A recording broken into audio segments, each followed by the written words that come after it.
4ാം ക്ലാസ്സിലെ ആൺകുട്ടിയും പെൺകുട്ടിയും ഒന്നിച്ചിരുന്നാൽ ഇവർ ചോദിക്കുക എന്താ വെച്ചാൽ ഒന്നിച്ച് കിടന്നുറങ്ങിയാൽ എന്താണെന്നാണ്. ഇത്തരത്തിലുള്ള അൺസിവിലൈസ്ഡ് ആയിട്ടുള്ള കമന്റ്സും ഡിബേറ്റ്സും പറയുന്ന ഇവരോട് തർക്കിക്കാൻ പറ്റില്ല എന്നല്ല. ഇസ്ലാം പലരും പ്രസംഗിക്കുന്ന ഞാൻ കേട്ടിട്ടുണ്ട്, സ്വർഗത്തിൽ ഇതിന്റെ പുഴ ഒഴുകുവാണെന്ന്. അപ്പൊ ലഹരിയോട് പ്രശ്നമൊന്നുമില്ല, ഇവിടുന്ന് കഴിക്കുന്നതിന് മാത്രമേ ഉള്ളൂന്നേ. മനസ്സെത്തുന്നിടത്ത് കാലെത്തുന്നില്ല പട്ടാളക്കാരാ. ഇതിൽ വിമർശനം ഉന്നയിച്ചവരും ഇന്നലെ ഇത് ആഭാസതരമാണെന്ന് പറയുന്നതും ഇന്നലെ മേനിയഴക് പ്രദർശിപ്പിക്കാനുള്ള വഴിയാണെന്ന് ഒക്കെ പറഞ്ഞവരും ഒക്കെ ഏത് തരത്തിലാണ് അതിന്റെ സ്റ്റേക്ക് ഹോൾഡേഴ്സ് ആയിരിക്കുന്നത് എന്ന് എനിക്ക് അറിഞ്ഞുകൂടാ. അവരെ എല്ലാവരെയും അങ്ങ് പ്രതിനിധീകരിക്കാത്തതുകൊണ്ട് ഞാൻ ആ ചോദ്യം ചോദിച്ച് അങ്ങോട്ട് ബുദ്ധിമുട്ടിക്കാൻ തീരുമാനിച്ചിട്ടുമില്ല.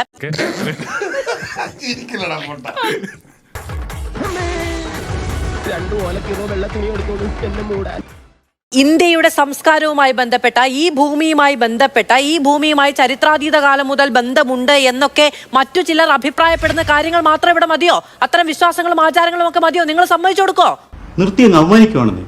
എന്തുകൊണ്ടാണ് ഇതിങ്ങനെ ഒരു അടിച്ചേൽപ്പിക്കപ്പെടുന്ന അവസ്ഥ ഉണ്ടാകുമെന്ന് നിങ്ങൾ വിചാരിക്കുന്നത്?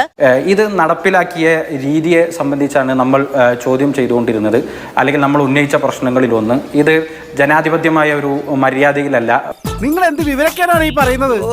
ഒരു പാഠപുസ്തകത്തിന്റെ ഭാഗമായി, ഒരു പാഠ്യപദ്ധതിയുടെ ഭാഗമായി ഒരു സംഗതി ഇംപ്ലിമെന്റ് ചെയ്യുമ്പോൾ പഠനങ്ങൾ നടത്താതെ, അധ്യാപക സംഘടനകളോട് പോലും കൂടിയാലോചനകൾ നടത്താതെ, PTA കൂടാതെ ഇത് നടപ്പിലാക്കിയ രീതി എന്നത് തീർച്ചയായും ഒരു ജനാധിപത്യ മര്യാദയിൽ പെടുന്നതല്ല. എങ്ങനെ താൻ ഇത് ഏത് ലോകത്താ? അതിന് വിഭിന്നമായി ഉൾക്കൊള്ളാൻ പറ്റാത്ത സംഗതികൾ കൊണ്ടുവരിക, എന്നിട്ട് അത് നടപ്പിലാക്കും എന്ന് തിട്ടൂരം പറയുക പോലെയുള്ള ഒരു രീതി അത് ജനാധിപത്യ മര്യാദയിൽ പെട്ടതല്ല. പറഞ്ഞു ചില മര്യാദകൾ പാലിക്കേണ്ടതുണ്ടെന്ന്. എന്തൊക്കെയാണ് അങ്ങും അങ്ങയുടെ സംഘടനയും കാണുന്ന മര്യാദകൾ? ഇപ്പൊ സർക്കാർ ഒരു പുതിയ കായിക മുറ പഠിപ്പിക്കാൻ തീരുമാനിച്ചാൽ ആരോടൊക്കെയാണ് കൂടിയാലോചന നടത്തേണ്ടത്? അതിൽ മതസംഘടനകളും സാമുദായിക താല്പര്യ കക്ഷികളും ഒക്കെ ഉൾക്കൊള്ളണം എന്നുള്ളതാണോ അങ്ങ് പറയുന്ന മര്യാദ? അപ്പൊ ഞാൻ പൊട്ടനാ? ഇത്രയും ഞാൻ ചെയ്തുകൊണ്ടിരിക്കുന്നു, ഞാൻ പൊട്ടനാ? അങ്ങ് പറയുന്നു സർക്കുലർ താഴെ തട്ടിലേക്ക് പോയപ്പോഴാണ് അധ്യാപക സംഘടനകളടക്കം ഇത് അറിഞ്ഞത് എന്നുള്ളത് വെറുതെയാണ്. കാരണം അധ്യാപകർക്കടക്കം പരിശീലനം നൽകിയിട്ടുണ്ട്. ഒറ്റ തള്ളലുണ്ട്, ഇത് ജോയിന്റ് ആയിപ്പോയി. നന്നായിട്ട് തള്ളലാ ഞാൻ. ഇപ്പോഴും വലിയ കുഴപ്പമൊന്നുമില്ല. അധ്യാപകർക്ക് ഇതുമായി ബന്ധപ്പെട്ട കൃത്യമായ വിവരങ്ങൾ നൽകിയിട്ടുണ്ട്. അങ്ങനെ അധ്യാപകർക്ക് വിവരങ്ങൾ നൽകുമ്പോൾ അത് അറിയാത്ത അധ്യാപക സംഘടനകളുണ്ടെങ്കിൽ അവർക്ക് അത്രത്തോളമേ അതിൽ ഈ പറയുന്ന സംഘടനാ ബോധവും സംഘടനാ ശേഷിയും ഉള്ളൂ എന്ന നിലയ്ക്ക് മനസ്സിലാക്കേണ്ടി വരും.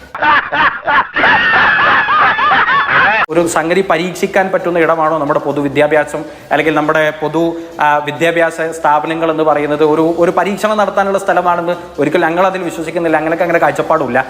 എനിക്കിത് പറ്റുമെന്ന് തോന്നുന്നില്ല ഷാജേട്ടാ. പറ്റിയാലേ നീ അടിക്കണ്ട, അവിടെ ഞാൻ അടിച്ചോളാം.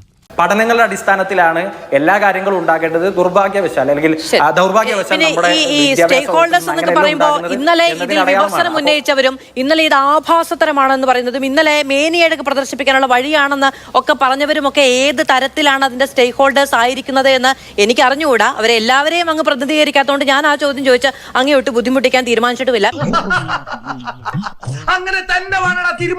നിങ്ങളൊരു സ്റ്റുഡന്റ് ഫെഡറേഷൻ ആണ്, ഓർഗനൈസേഷൻ ആണ് എന്നുള്ളത് കൊണ്ട് നിങ്ങൾക്കതിൽ ഒരു സേ ഉണ്ട് എന്ന് നിങ്ങൾക്ക് അവകാശപ്പെടാം. പക്ഷെ അപ്പോഴും അത് അങ്ങ് തന്നെ പറയുന്നു, ഈ പറയുന്ന അധ്യാപക സംഘടനകൾ അടക്കം അത് ഉന്നയിച്ചിട്ടില്ല, അറിയിക്കപ്പെട്ടിട്ടില്ല എന്നുള്ളത്. അങ്ങനെയാണെങ്കിൽ അവര് വിദ്യാഭ്യാസ വകുപ്പുമായി, ഒരു സംഘടന എന്ന നിലയ്ക്ക് വിദ്യാഭ്യാസ വകുപ്പുമായി ആശയവിനിമയം നടത്താം, അവർക്ക് പണിമുടക്ക് നടത്താം, അവർക്ക് പ്രതിഷേധിക്കാം, അവർക്ക് പ്രതിരോധിക്കാം, ഇതൊക്കെ ചെയ്യാം. ഇതിനൊന്നും പറ്റില്ല. ഇങ്ങനൊരു മരത്തലേനെ ഞാൻ ജീവിതത്തിൽ കണ്ടിട്ടില്ല. നശൂല.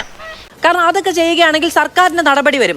ഇത് പക്ഷേ സാമുദായിക താല്പര്യം ഉന്നയിച്ച് ചില വിമർശനങ്ങൾ ഉന്നയിക്കുകയാണ് എങ്കിൽ അതിൽ കൂടി രാഷ്ട്രീയ സമ്മർദ്ദം സാധ്യമാകുമെന്ന് പറയുന്ന മുട്ടായുക്തി പ്രയോഗിക്കലാണോ എന്ന് ചോദിച്ചതേ ഉള്ളൂ.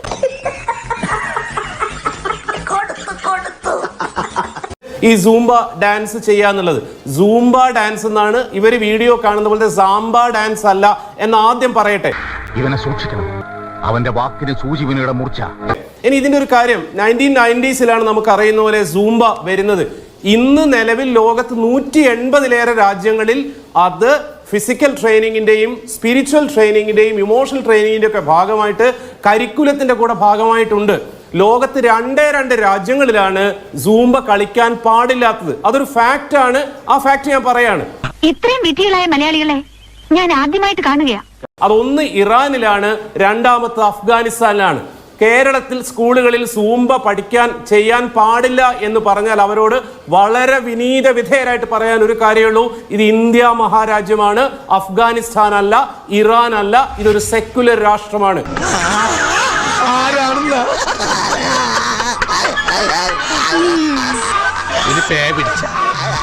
ഇവിടെ കുട്ടികളുടെ അല്ലെങ്കിൽ പുതിയ കാലത്തിന്റെ ആളുകൾക്ക്, കുഞ്ഞുങ്ങൾക്ക് വേണ്ട രീതിയിലുള്ള അറിവ് പകർന്നു കൊടുക്കാൻ വേണ്ടിയിട്ടാണ്, അവരെ വളർത്തി വലുതാക്കാൻ വേണ്ടിയിട്ടാണ് പൊതുവിദ്യാലയങ്ങളുള്ളത്. സർക്കാരിന്റെ റൈറ്റ് ടു എഡ്യൂക്കേഷൻ ആക്ട് പ്രകാരം മുഴുവൻ ആളുകൾക്കും സാർവത്രികവും സൗജന്യവുമായ വിദ്യാഭ്യാസം നൽകുന്നത്.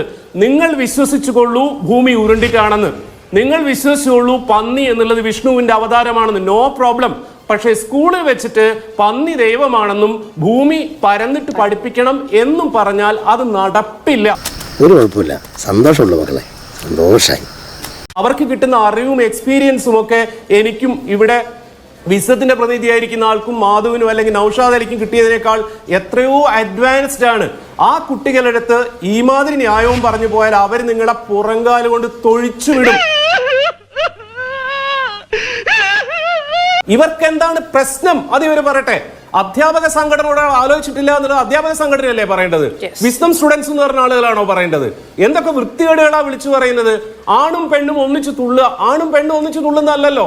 ഒരു സ്കൂളിലെ മുഴുവൻ കുട്ടികളും, ആൺകുട്ടികളും പെൺകുട്ടികളും അധ്യാപകരുടെ സാന്നിധ്യത്തിൽ 15 മിനിറ്റ് എക്സസൈസ് ചെയ്യുന്നതാണ്.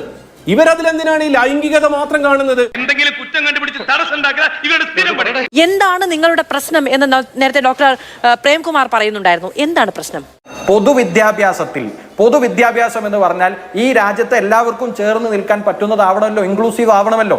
അവിടെ ഒരു വിഭാഗത്തെ മാറ്റി നിർത്തേണ്ട ഒരു രീതിയിലേക്ക്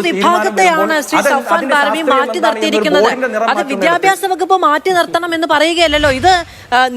ഇത് ഞങ്ങൾക്ക് പറ്റില്ല, ഞങ്ങൾക്കിത് ചെയ്യാൻ പറ്റില്ല, അതുകൊണ്ട് അത് തന്നെ വിദ്യാഭ്യാസത്തിൽ നിന്ന് മാറ്റി നിർത്തണം എന്ന് ഉന്നയിക്കുന്നത് വിസ്ഡം സ്റ്റുഡൻസ് ഓർഗനൈസേഷൻ അല്ലേ? സർക്കാർ പറഞ്ഞോ നിങ്ങൾ ഇത് ചെയ്യേണ്ട എന്ന്? എന്റെ പൊന്നിയിടത്തി ഇവളെ കൊണ്ട് ഇതൊന്നും ഉണ്ടാക്കിക്കല്ലേ, നമ്മൾ ജീവിതം മറുത്തു. ഇതിന്റെ കൾച്ചറൽ ഇമ്പാക്ട് എന്താണ് എന്ന പഠനങ്ങൾ നടക്കട്ടെ. അവിടെ ഞങ്ങൾക്ക് പറയാനുള്ള ചില പക്ഷെ വേറൊരു പ്രശ്നമുണ്ട്, അവിടെ വേറൊരു പ്രശ്നമുണ്ട്. ഇത് ഉന്നയിച്ചത് ആരൊക്കെയാണ്? ഇതിന്റെ ഈ കൾച്ചറൽ പ്രശ്നം എന്ന് നിങ്ങൾ പറയുന്നു. അപ്പോ അങ്ങനെയാണെങ്കിൽ ഇന്ത്യയുടെ സംസ്കാരവുമായി ബന്ധപ്പെട്ട, ഈ ഭൂമിയുമായി ബന്ധപ്പെട്ട, ഈ ഭൂമിയുമായി ചരിത്രാതീത കാലം മുതൽ ബന്ധമുണ്ട് എന്നൊക്കെ മറ്റു ചിലർ അഭിപ്രായപ്പെടുന്ന കാര്യങ്ങൾ മാത്രം ഇവിടെ മതിയോ? അത്തരം വിശ്വാസങ്ങളും ആചാരങ്ങളും ഒക്കെ മതിയോ? നിങ്ങൾ സമ്മതിച്ചു കൊടുക്കോ? അത് അവിടെ വീണ്ടും ഇതൊരു മതപരമായ ആംഗിളിലേക്ക് കൊണ്ടുവരാനല്ല ഞങ്ങൾ ഉദ്ദേശിച്ചത്. നിങ്ങൾ ഉന്നയിച്ച ആംഗിൾ പിന്നെ എന്താണ്? വിശ്വാസവുമായി ബന്ധമില്ല എന്ന് പറയുന്നു, പക്ഷേ ഉന്നയിക്കുന്നത് മുഴുവനും, വിമർശനം ഉന്നയിക്കുന്നത് മുഴുവൻ സാമുദായിക സംഘടനകളാണ് എന്നുള്ളതാണ് അതിന്റെ യാഥാർത്ഥ്യം. ഇതൊക്കെ പറഞ്ഞ് കളയാനാണോ കോടതിയുടെ സമയം? ധാർമ്മിക പ്രശ്നമാണ്. ധാർമ്മിക പ്രശ്നം ഉണ്ടാകുന്നത് വിശ്വാസവുമായി ബന്ധപ്പെട്ടതല്ല.